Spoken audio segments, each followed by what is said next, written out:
네, 코로나 시대의 방학나기. 오늘은 초등학생을 위한 시간입니다. 아무래도 혼자 공부하는 습관이 미숙한 나이이다 보니 지난 학기 원격 수업에서도 어려움이 많았을 텐데요. 짧은 방학을 이용해 효과적으로 학습 공백을 메우는 방법. EBS 대표 강사와 함께 얘기 나눠보겠습니다. 정소현 선생님 자리했습니다. 안녕하세요. 네, 안녕하세요. 네. 자, 일단 지난 학기 한번 총평 먼저 해볼게요. 특히 초등학생들은 어린 나이다 보니까 원격으로 뭔가를 배운다는 게 쉽지만은 않았을 것 같은데요. 네, 갑작스럽게 교육 현장에 큰 변화가 생기다 보니까 교사와 학생 그리고 학부모가 모두 어려운 시기를 보냈습니다. 그중에 특히 초등학생 친구들이 가장 어려워한 것을 꼽자면 핵심 교육활동 참여의 문제였는데요. 네. 현재 초등학교 교육과정은 다양한 교육활동을 통해 핵심 역량을 기르는 데 중점을 두고 있습니다. 그래서 학생의 신체 활동을 한다든지 또는 함께 협업을 해서 무언가를 만든다든지 하는 학생 주도적인 활동의 비중이 굉장히 높은데요. 네. 이러한 것을 원격 환경에서 가능하도록 바꾸어서 진행한다 하더라도 학생의 입장에서는 흥미도가 떨어지거나 또는 어려워졌다는 느낌을 받게 되는 겁니다. 네. 그러다 보니 방관자가 돼서 손을 놓고 앉아 있는 친구들의 비중도 많아졌고요. 그리고 교사의 입장에서도 도움을 주기가 쉽지 않다 보니까 이런 문제점이 더욱 커졌습니다. 가장 심각한 문제는 이러한 것이 집중력을 저하시키고 장기적으로는 학습 결손을 낳았다는 점이라고 할 수 있겠습니다. 네. 집중력 저하는 사실 초등학생만의 문제는 아닌 것 같아요. 그런데 방학을 어떻게 보냈냐도 여기서 좀 출발을 하면 좋을 것 같은 게 1학기 수업에서 어려웠던 점들을 우리가 또 넘기면 안 되잖아요. 하나하나 짚어보고 보완을 해야지 또 2학기에도 좀 슬기롭게 원격 수업을 잘 진행할 수 있을 텐데 어떤 점들을 방학 때 보완을 해 나가는 게 좋을까요? 네, 공부와 관련해서는 자기 점검이 어느 때보다 중요한 시기입니다. 실제로 원격 수업을 진행해 보면요. 진행률은 100%인데 배운 내용을 제대로 대답하지 못하는 학생들이 굉장히 많습니다. 이때일수록 내가 아는 것과 모르는 것을 정확하게 파악하는 것이 중요합니다. 그래서 이러한 것을 위해서는 과목이나 단원별로 생각 의무를 만들어서 내가 부족한 부분을 찾고 또 보충 학습을 해보는 것이 필요하겠습니다. 또 학생들이 특히 1학기 때 집중하기 어려웠던 경우에는요, 그 이유를 확인하고 내가 보완할 점이 무엇인지 찾아보아야 되겠습니다. 일례로 집에서라도 운동을 한다든지 일정한 시간에 씻고 옷을 갈아입는 등 이런 간단한 방법을 통해서도 도움을 받을 수 있습니다. 네. 지금 얘기 들어보면 그런 부분의 역할의 중심에 있는 게 결국은 부모님일 텐데 네. 초등생 계약은 부모 계약이라고도 많이 얘기하잖아요. 네. 부모님이 좀 어떤 부분들을 잘 챙겨주셔야지 2학기 때도 학교의 어떤 흥미도를 높일 수 있을까요?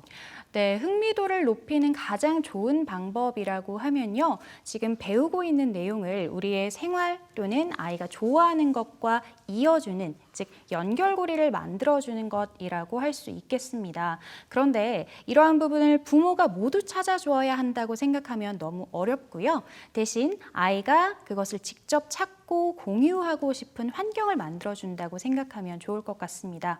부모가 함께 호기심을 갖고 그리고 아이가 발견한 것을 진심으로 기뻐해주는 모습을 보이면 흥미를 갖게 되고요. 이게 장기적으로는 공부의 자신감으로도 발전하게 됩니다. 단 여기에서 조심해야 될 것이 있는데요. 네. 아이의 수준에 맞지 않게 너무 무리한 요구를 한다든지 또는 어떤 목표를 달성했다고 용돈과 같은 과한 보상을 하는 것은 아이에게 독이 되니까 조심하셔야 되겠습니다. 네. 무엇보다도 우리 아이가 내가 혼자 힘으로 해냈구나 이런 마음을 갖도록 하는 것이 가장 중요하겠습니다. 짧게라도 성취감을 느낄 수 있는 기회들을 좀 많이 만들어줘라 이런 네, 얘기네요. 그렇죠. 네, 특히 초등 저학년인 아이들은 원격 수업하면서 생활 습관이나 리듬을 좀 잡아나간다는 게 쉽지 않을 것 같거든요. 네. 이런 아이들을 위해서 방학 때 어떤 식으로 생활 계획표를 좀 짜주는 게 도움이 될까요? 네, 생활 계획을 아주 치밀하게 세우는 것도 좋지만 그것을 지키기에는 참 어려움이 많죠. 그럴 때에는 목표 달력을 활용해 보는 것을 추천드립니다.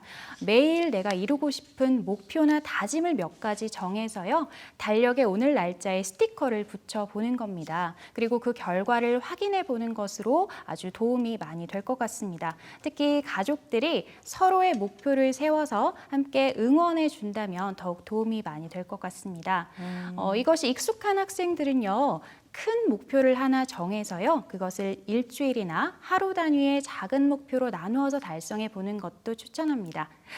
이런 목표를 세울 때는요. 특히 본인이나 다른 사람들의 삶에 이 목표가 긍정적인 영향을 끼칠 수 있는 것인지를 꼭 의논해 보는 것이 필요하겠습니다. 네, 우리 초등학교 때 일기 썼던 것처럼 그런 식으로 어떤 영향을 미치는지 하나하나 점검해 보는 것도 좋을 것 같아요. 네, 맞습니다. 자, 이제 코로나 때문에 생활에 제약이 많아져서 뭐 부모님들도 말할 것도 없겠지만 아이들 스트레스가 상당합니다. 맞습니다. 마음껏 뛰어놀지 못하니까요. 부모님이 이럴 때 좀 어떤 것들 배려해 주면 좋을까요? 네, 사실 초등학교 시기는요, 친구나 선생님과 함께 생활하면서 대인관계를 어떻게 하는지, 그리고 문제점이 생겼을 때 그것을 어떻게 해결하는지를 배우는 것이 굉장히 중요한데요. 요즘에는 거리두기나 마스크 착용과 같은 이런 방역 수칙을 지키다 보니까 이런 기회가 굉장히 줄어들었습니다. 친구들에게 가까이 가면 안 돼요. 또는 만지지 마세요. 이런 주의를 지속적으로 주다 보니까 아이들이 자기도 모르게 누군가와 함께하는 것을 꺼릴 수도 있고요. 네. 또 마스크를 쓰고 있는 시간이 길어지다 보니까 어떤 감정 표현하는 것을 보고 배울 수 있는 기회가 많이 줄어들기도 했습니다. 그래서 부모님들께서 이러한 부분을 잘 이해하시고 아이들과 1대1로 대화하면서 관계 맺기의 중요성이나 아니면 좋은 방법 등에 대해서 함께 이야기해 보는 것도 추천드립니다. 그리고 한 가지만 더 말씀드리자면 네. 지금 아이들 중에서 의도치 않게 확진 판정을 받거나 또는 자가격리 대상이 되는 경우가 있는데요. 이때 학생들이나 가족들이 가장 힘들어하는 것 중에 하나가 주변 사람들의 날선 반응입니다. 낙인 효과라고 하죠. 네, 예. 맞아요. 그래서 누구 때문에라는 어떤 부정적인 느낌을 주변 친구들이 갖거나 또는 그것을 표현하지 않도록 부모님들께서 먼저 좀 배려하는 모습을 보여주시면 좋겠습니다. 네, 알겠습니다. 자, 이제 코로나로 인해서 원격 수업이 계속될 것 같고 앞으로 좀 장기전에 돌입할 전망인데 네. 슬기로운 방학 생활 잘 하고 또 새로운 학기 잘 맞이하기 위해서 필요한 점들 짚어봤습니다. 오늘 얘기 잘 들었습니다. 감사합니다.